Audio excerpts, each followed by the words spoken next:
Paris. Allô, Paris. Allô Paris. Allô, Allô Paris. Allô, Paris. Allô Paris. Allô, Paris. Allô Paris. Allô Allô Paris. Paris. Allô Allô, Paris. Paris. Allô Paris. Allô, Paris. Allô Paris. Allô Paris. Allô Paris. Allô, Paris.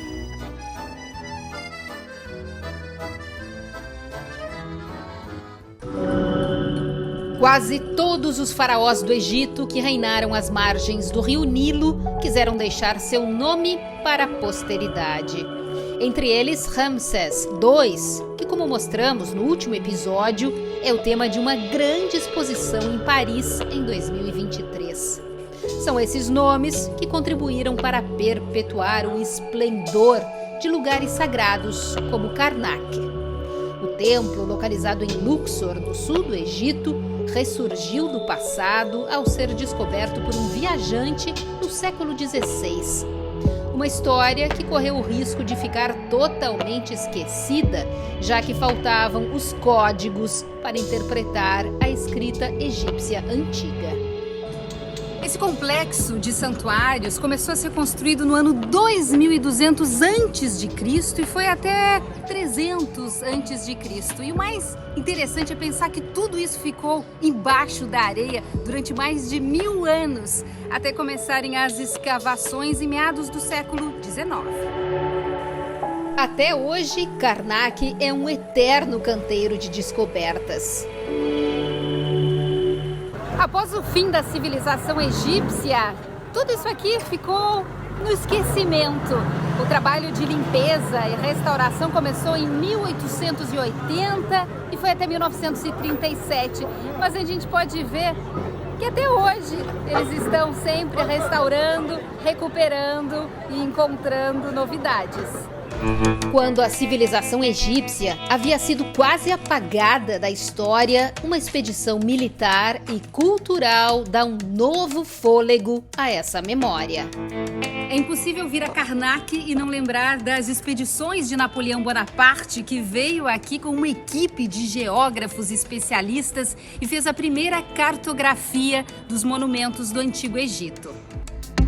A campanha militar de Napoleão, a partir de 1798, foi acompanhada de uma missão científica e artística, da qual participaram 167 acadêmicos franceses.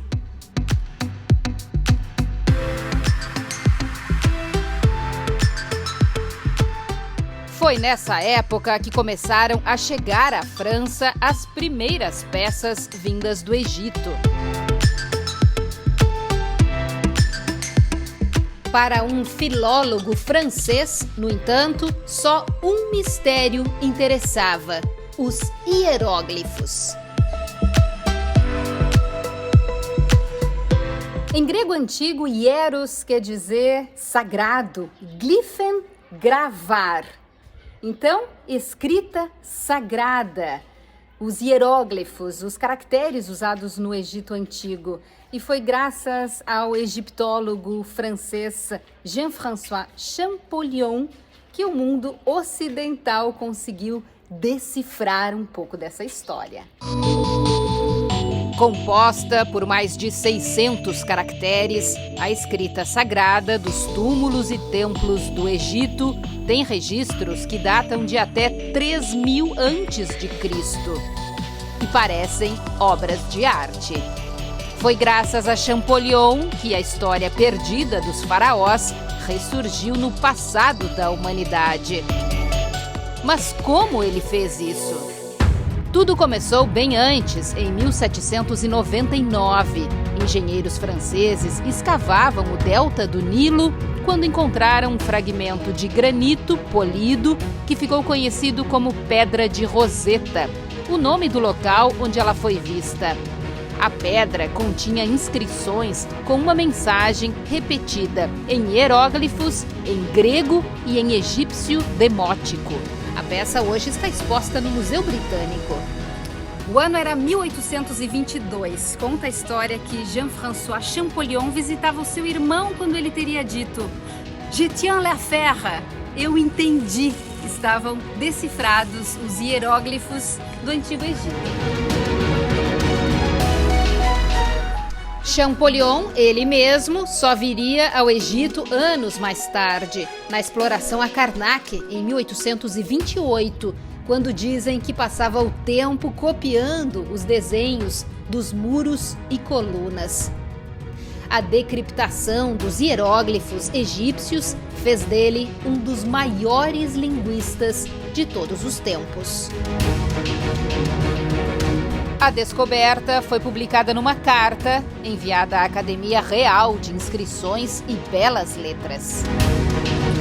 A egiptologia, como o nome diz, é o estudo da cultura egípcia. Mistura antropologia, arqueologia e história antiga e tem forte atenção no período faraônico. Mas o curioso é que ela só surgiu oficialmente como disciplina depois que foi criada a cadeira de egiptologia no Collège de France, uma das instituições de ensino mais famosas da França.